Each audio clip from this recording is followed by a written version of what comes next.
Hello student, class 8, good morning all of you. Today we will do chapter number 5. Chapter name is cooperation. Subject is MSc. Moral science का chapter number 5 आज हम पढ़ेंगे. Chapter का नाम है cooperation. Cooperation का मतलब होता है सहयोग करना. So let's start today's chapter. Long ago there lived a farmer in a village. He was 90 years old. बहुत समय पहले की बात है. एक गांव में एक किसान रहता था. वो 90 साल का था. स्टिल हिज आइज स्पार्कल, लेकिन अभी भी उसकी आँखें जो थी वो चमकती थी. Sparkle with love, laughter and thrill, और वो खुश रहता था और हमेशा, थ्रिल का मतलब होता हमेशा उत्साह में रहता था.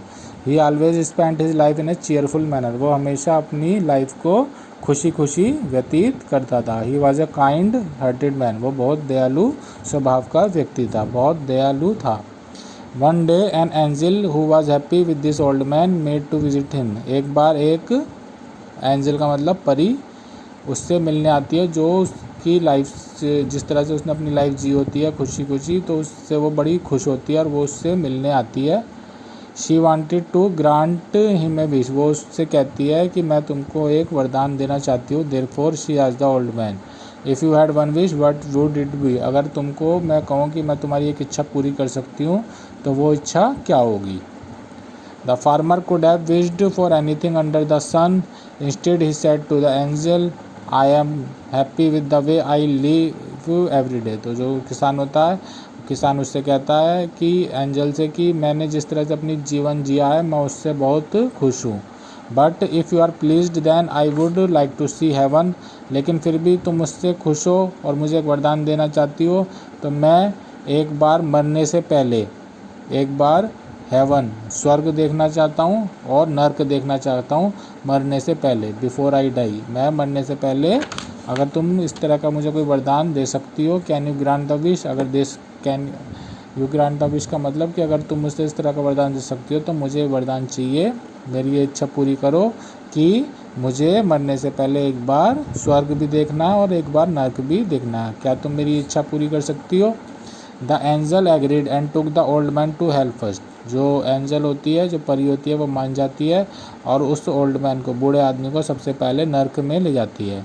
Van he entered his gate, जब वो नर्क के गेट में एंटर करते हैं, अंदर जाते हैं, he found himself on the edge of a beautiful open green lawn surrounded by a tall graceful pine trees. तो वो देखते हैं, जैसे ही अंदर जाते हैं तो वो देखते हैं कि एक बहुत सुंदर ग्रीन लॉन है, हरा लॉन है, सराउंडेड बाय, उसके चारों तरफ बहुत बड़े बड़े पाइन के ट्रीज, पेड़ लगे हुए हैं. He was astonish to see everything, वो सब चीज़ें देख कर बड़ा खुश हो जाता है. He as he walk toward the middle of the green lawn, और वो उस हरे लॉन में चलने लगता है. He saw many people seated around a great long table and that was heaped high with the most delicious food item. और वो देखता है कि बहुत सारे लोग एक टेबल के चारों तरफ बैठे हैं और उस टेबल पे उनके सामने बहुत ही ज़्यादा स्वादिष्ट भोजन रखा है. वैन ही केम नियरर, जब वो उसके पास जाते हैं, he saw that the people looked sick and thin, तो वो देखता है कि जो सारे के सारे लोग होते हैं बहुत कमज़ोर होते हैं और बीमार होते हैं.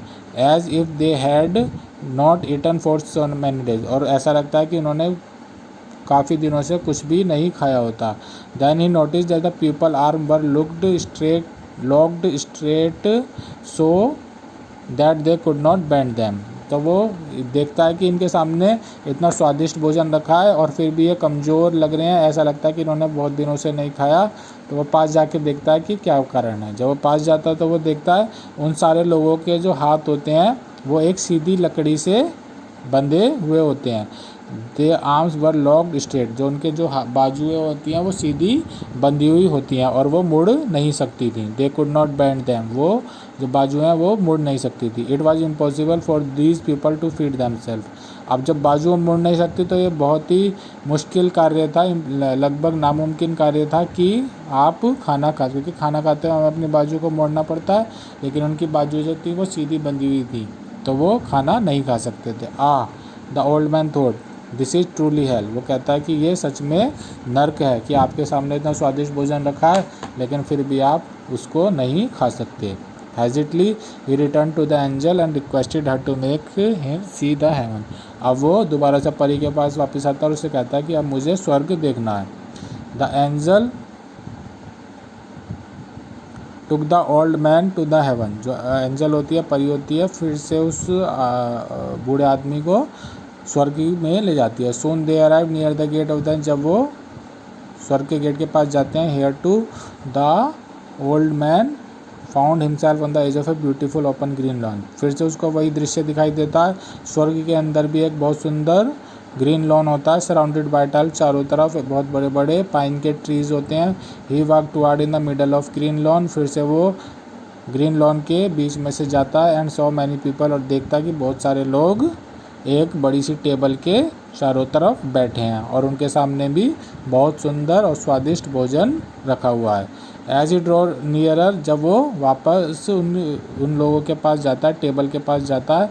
The man saw that here too people arms were locked still. तो वो देखता है वहाँ के लोगों के हाथ भी सीधे बंधे हुए होते हैं.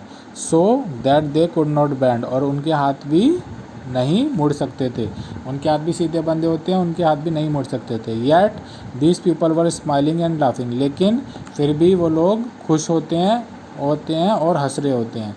Their eyes danced. उनकी जो आँखें होती हैं वो चमक रही होती हैं.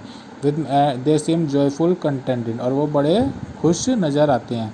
How is this possible. The man looked closer. वो कहता है कि ये किस तरह से मुमकिन है कि इनके हाथ बंधे हुए हैं, इनके सामने खाना रखा है, ये खा नहीं पा रहे, लेकिन ये फिर भी हंस रहे हैं और खुश हैं. तो वो द मैन लुक क्लोजर, वो पास जाके देखता है. Then he saw that the people of heaven. तो वो जाके देखता है स्वर्ग में लोग किस तरह से रहते हैं. वर फीडिंग इस. वो देखता है जो लोग होते हैं उनके हाथ बंधे सीधे बंधे होते हैं, वो खुद नहीं खा सकते, लेकिन वो एक दूसरे को खिला रहे होते हैं. जब हमारे हाथ सीधे होते हैं तो हम उसको मोड़ नहीं सकते, अपने मुंह तक नहीं ला सकते, लेकिन हमारे सामने वाले के मुंह तक उसको ले जा सकते हैं. तो वो देखता है जो स्वर्ग में जो व्यक्ति होते हैं उनके हाथ भी बंधे होते हैं, तो वो खुद नहीं खा सकते थे, लेकिन वो एक दूसरे को खाना खिला रहे थे. This is truly heaven. वो सोचता है कि हाँ ये सच में स्वर्ग है, क्योंकि ये सब एक दूसरे को सहयोग कर रहे हैं. The old man sad with a smile. और वो खुशी खुशी ये बात कहता है कि ये सच में स्वर्ग है. जो नर्क के लोग थे वो एक दूसरे की मदद नहीं कर रहे थे, इसलिए वो भूखे मर रहे थे, क्योंकि वो खुद नहीं खा सकते थे, तो वो दूसरों को भी नहीं खिला रहे थे. लेकिन जो स्वर्ग के लोग थे वो खुद नहीं खा सकते थे, लेकिन दूसरे के सहयोग से एक दूसरे को खिला रहे थे. तो कोऑपरेशन का मतलब होता है आपस में सहयोग करना. तो मोरल ऑफ द स्टोरी क्या है. With cooperation every trick situation can be handled. इसलिए हम एक दूसरे का सहयोग करके हर तरह की सिचुएशन के साथ हर तरह की सिचुएशन का सामना कर सकते हैं. तो इसका आपको multiple choice question true false और ये आपको फिलअप अपनी नोटबुक में करने हैं, PDF में आपको दे दिए जाएंगे. Thank you.